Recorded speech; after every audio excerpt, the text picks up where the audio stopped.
Au début du film, on voit un homme posant sa main sur le casier, puis il déverrouille ce casier en 30 secondes. Comment a-t-il fait cela? Maintenant, un flashback est montré où un homme nommé Sébastien entre en scène, qui est en train d'enregistrer sa vidéo sur un ordinateur portable. Il déclare dans celle-ci, « Je vais raconter une histoire vraie. Il y avait un homme qui travaillait à fabriquer des casiers, mais toute sa famille est morte. Ensuite, il a fabriqué 4 casiers et personne n'a pu déverrouiller ces casiers. Cet homme était très triste d'avoir perdu sa famille, alors il s'est enfermé dans un casier, et beaucoup de gens ont essayé de déverrouiller ce casier, mais personne n'a réussi. Finalement, ce casier a été jeté dans l'eau, mais les 3 autres casiers sont restés, mais personne ne le sait. Dans cette histoire, Sébastien termine sa vidéo. Après cela, il la met en ligne sur YouTube, mais il n'y avait ni vu ni like sur la vidéo de Sébastien. À cause de cela, commence aussi à être contrarié. Sébastien va à la banque où il travaillait. Là, une femme lui crie dessus, « Je viens ici tous les jours, mais mon travail n'est toujours pas fait. Il doit être terminé aujourd'hui. » Ensuite, Sébastien voit les infos, un virus zombie se propage dans toute la ville, infectant beaucoup de gens. Soudainement, la femme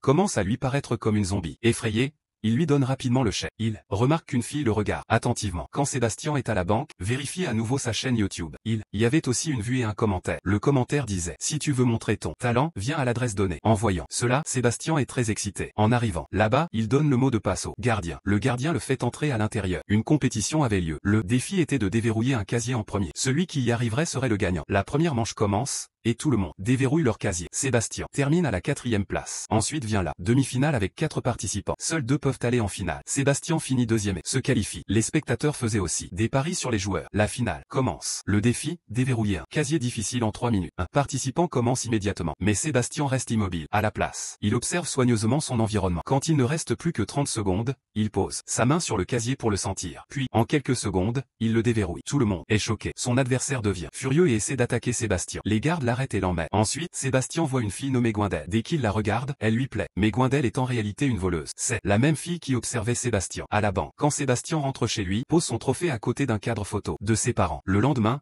il prend un café dans un restaurant quand Gwendal apparaît soudainement derrière lui. Son arrivée soudaine le surprend et il renverse son café sur lui. Mais au lieu d'être ennuyé, Sébastien est ravi de la voir. Gwendal sourit et dit, « Je voulais voir tes compétences. » Puis elle révèle, « Je suis une criminelle recherchée. La police de plusieurs pays me poursuit. » Sébastien se sent un peu nerveux en entendant cela, mais elle continue, « J'ai un petit travail pour toi. Nous allons voler quelque chose à l'échelle internationale. Nous devons déverrouiller 3 casiers spéciaux fabriqués par un vieil homme. Et à l'intérieur, il y a beaucoup d'argent. » Gwendal lui dit aussi qu'ils ont d'autres membres dans l'équipe et qu'ils vont tous travailler ensemble. Avant de partir, elle lui donne sa carte de visite. Sébastien rentre chez lui et y pense pendant longtemps. Le lendemain, Sébastien emménage chez Gwendal, où il rencontre le reste de l'équipe. Il y a une fille nommée Karina qui est une hackeuse. Un autre membre est un chauffeur expert et le 3e est un homme musclé. Sébastien demande, « Allons-nous nous cacher après le vol ?» Gwendal répond, « Oui, c'est le plan. » Sébastien dit, « Ça ne fonctionnera pas. La police commencera à nous soupçonner. » Mais Gwendal explique, « Nous sommes une équipe de 5. Donc la police ne nous soupçonnera pas si tôt. » Ensuite, Karina parle des 3 casiers. Le premier est à Paris, c'est le plus facile à ouvrir car la sécurité n'est pas stricte. Le 2e casier est à Prague,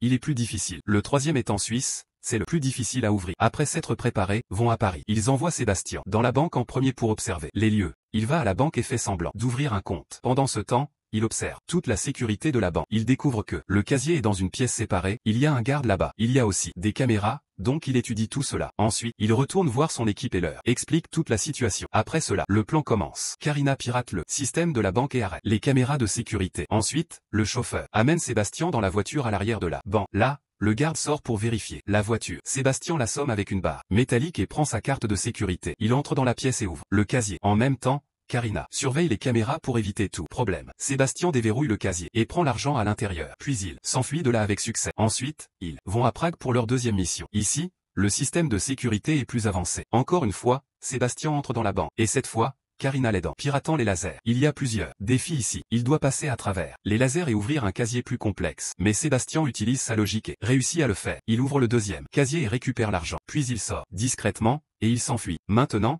la police commence à les rechercher car 2 braquages ont eu lieu. La police pense que ce sont des criminels expérimentés, mais ils n'ont aucune preuve ni visage pour identifier les suspects. Ensuite, l'équipe se rend en Suisse pour leur plus gros défi. Ici, le casier est dans une montagne, dans une banque très sécurisée. Il y a des gardes armés, des empreintes digitales, des caméras thermiques, et bien plus encore. L'équipe commence à planifier. Ils ont besoin de 3 jours pour tout préparer. Karina pirate les systèmes de sécurité. Le chauffeur prépare le véhicule d'évasion. Le gars musclé fait diversion à l'entrée. Et Sébastien entre dans la montagne par un tunnel secret. Il réussit à atteindre le casier sans être vu. Ce casier est très complexe, mais Sébastien utilise ses compétences et commence à le déverrouiller lentement. Pendant ce temps, la police est également en alerte maximale. Quelqu'un a donné une information à la police sur ce braquage. La police commence à encercler la montagne. Sébastien sent le danger, mais continue à ouvrir le casier. Après beaucoup d'efforts, il réussit enfin. Il prend l'argent, et ils s'enfuient. Mais alors qu'ils sortent, la police les attend. Un échange de tirs commence. Le gars musclé est blessé, mais le reste de l'équipe s'échappe dans un hélicoptère préparé à l'avance. Ils réussissent à s'échapper avec tout l'argent. Ensuite, ils se séparent pour ne pas être attrapés. Sébastien part dans un autre pays et commence une nouvelle vie. Il ouvre une boutique de casier et devient célèbre. Mais un jour, quelqu'un vient dans sa boutique. C'est Gwendal. Elle lui sourit et dit « J'ai une autre mission pour toi ». Le film se termine ici.